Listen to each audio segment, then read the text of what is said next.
Police కుటుంబాల సంక్షేమంపై కూటమి ప్రభుత్వం ప్రత్యేక దృష్టి సారించింది.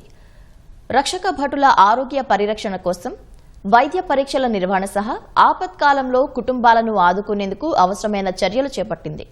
దీనికోసం ప్రత్యేకంగా నిధులు మంజూరు చేసిన ప్రభుత్వం వినియోగించుకునేందుకు అనుమతులిచ్చింది. పోలీసులు వారి కుటుంబాల సంక్షేమం కోసం కూటమి ప్రభుత్వం ప్రత్యేక చర్యలు చేపట్టింది. ఆంధ్రప్రదేశ్ పోలీస్ వెల్ఫేర్ సొసైటీ ద్వారా పలు సంక్షేమ కార్యక్రమాలు చేపట్టేందుకు 20 కోట్లు మంజూరు చేసింది. నిధులు ఖర్చు చేసేందుకు పరిపాలనాపరమైన అనుమతులు జారీ చేసింది. ఈ నిధులతో హోంగార్డు నుంచి పై స్థాయి వరకు ఉన్న 75,000 మంది పోలీసులకు ఏడాదికోసారి సంపూర్ణ ఆరోగ్య పరీక్షలు చేయించాలని నిర్ణయించి ఆ మేరకు ఆదేశాలు ఇచ్చింది. బీపీ, షుగర్, కొలెస్ట్రాల్ తదితర వైద్య పరీక్షల్ని పోలీసు సంక్షేమ బోర్డు ద్వారా ఉచితంగా చేయించేందుకు ఏర్పాట్లు చేసింది. ఏదైనా అనారోగ్యానికి గురైనట్లు తేలితే ప్రత్యేక హెల్త్ స్కీమ్ ద్వారా ఉచితంగా చికిత్స అందించే ఏర్పాట్లు చేస్తోంది.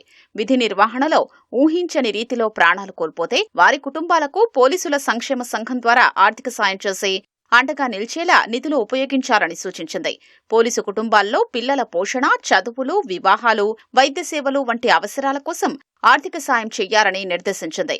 ఇప్పటికే అమలు చేస్తున్న పలు సంక్షేమ కార్యక్రమాలను కొనసాగించేందుకు అవసరమైన నిధులు సమకూర్చింది. అన్ని జిల్లాల హెడ్ క్వార్టర్లలో విధులు నిర్వహించే పోలీసులకు వసతి, ఇతర సదుపాయాల కోసం అవసరమైన ఏర్పాట్లు చేసేందుకు నిధులు వినియోగించుకునే వెసులుబాటును ప్రభుత్వం కల్పించింది.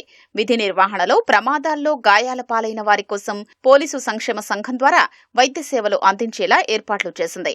రాష్ట్ర వ్యాప్తంగా ఉన్న పోలీసు క్యాంటీన్లు, యూనిట్ ఆసుపత్రులు, అనుబంధంగా ఉన్న పాఠశాలల్ని అభివృద్ధి చేయాలని నిర్ణయించింది.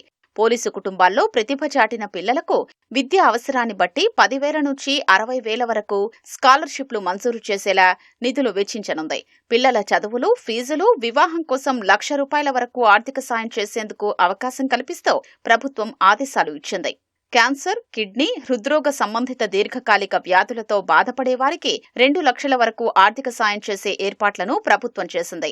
పోలీసు సంక్షేమ సంఘం కార్యనిర్వాహక కమిటీ తరచూ సమావేశాలు జరిపి ఎప్పటికప్పుడు తీసుకోవాల్సిన సహాయక చర్యలపై నిర్ణయాలు తీసుకోవాలని నిర్దేశించింది.